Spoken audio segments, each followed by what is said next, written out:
I'm a long-haul truck driver. I've been doing it for almost 15 years and have honestly enjoyed it. I've hauled everything from dried goods like cereal and macaroni to things like cell phones and computers. It's been a pretty well-paying career, and I've honestly enjoyed it. However, there was this one night around 10 years ago. I was hauling office supplies such as pens and paper halfway across the country. I'd been driving for a pretty long time, but I had a deadline to beat. I remember it was getting pretty late, but my favorite podcast was keeping me company.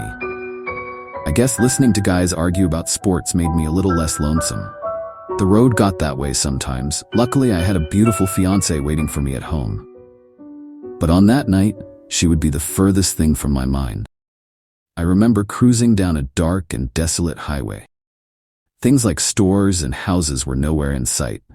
In moments like this, it felt as if I were the only person in the entire world, although I was about to be proven very wrong. Within my view, the road was clear and empty. Suddenly, something darted in front of my truck from out of nowhere. Of course, with such a big machine, I wasn't able to simply slam on brakes and stop.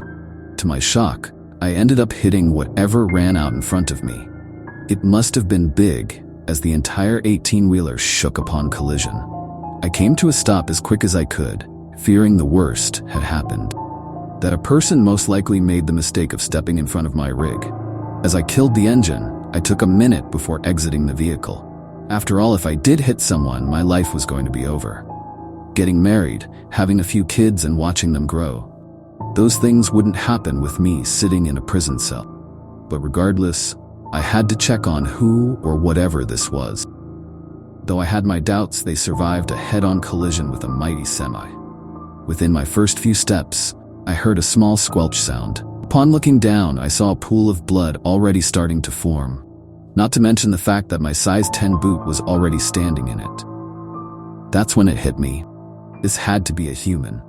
No animal would lose this amount of blood. It was hard to fathom. But I was positive I had just killed someone. Within a few steps, however, I would be proven wrong. Pinned under the front of my truck was not the body of a human being. Instead, it looked to be some sort of creature.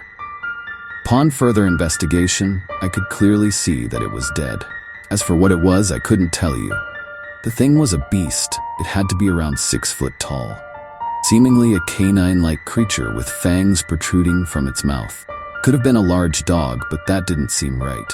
Even though it was stuck, I could clearly see its broad chest and shoulders, as well as 2 long and hairy legs, almost like a man's. The only thing I could compare it to would be that of a werewolf. Absolutely stumped and unsure of what to do, I called the police. While waiting around, I couldn't help but stare at this odd being. I'd never seen anything like it before. And now, even a putrid smell emanated from its corpse, like that of an animal that never bathed before. I'd be so glad when officers finally did arrive. Maybe they could make some sense of this situation. I would soon be greeted by 2 older men giving me annoyed looks. I'm sure they had a long day and didn't care about some dead animal.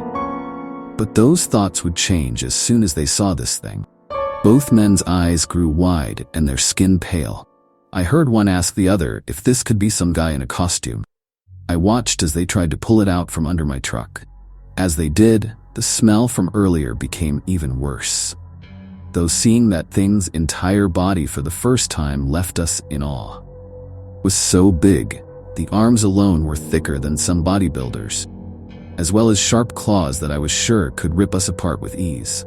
I'll never forget how the one man looked as he spoke into his walkie-talkie. He then approached me and shook his head before speaking. "Mister, we don't know what you hit, but we're gonna need somebody smarter than us to figure it out. Mind waiting by the car?" he asked. Now I did have a load to deliver, but it seemed best to comply. If I was being honest, it would be nice to figure out what was lying there. After another 20 minutes passed, a second vehicle arrived on the scene.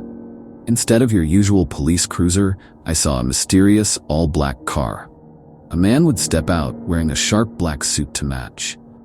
He looked down at the creature for only a brief moment before letting out a loud sigh. Without saying a word, he began to approach me. I'd be lying if I said the man wasn't intimidating. Something about the look in his eyes, it was cold and calculating. Like he walked through hell and came back unscathed. I remember he looked at me and spoke in a deep voice. "They've got a lot of cleanup to do here. Let's get to the station and talk about what you saw." Once again, I didn't resist. I willingly went along with this strange man. He drove me to a nearby police station, where I was seated in an interrogation room. I was alone at first, but soon the man would return with 2 cups of coffee. He looked down while stirring his java and began talking. He told me that what I saw tonight was nothing more than an exotic pet, an endangered one that was actually very illegal to own. I couldn't help but giggle. I didn't believe what he said for a second. I told him that was a stretch, and that it looked more like a werewolf to me. He wasn't amused as he slammed his hand on the table and shouted.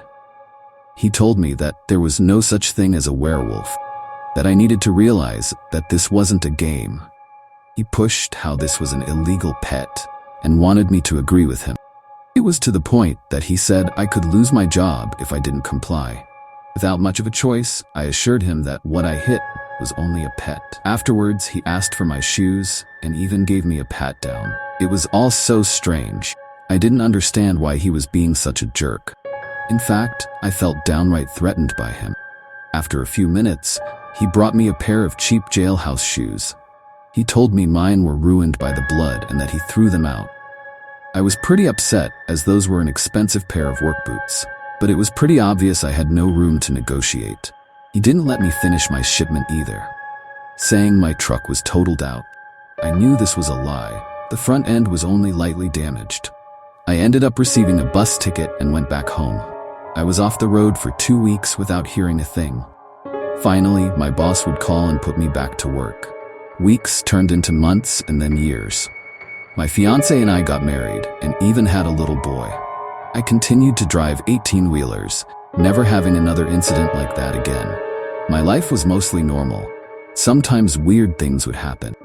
I'd receive phone calls in the middle of the night asking if I'd seen anything strange. I would say no and try to identify the caller, but they always hung up.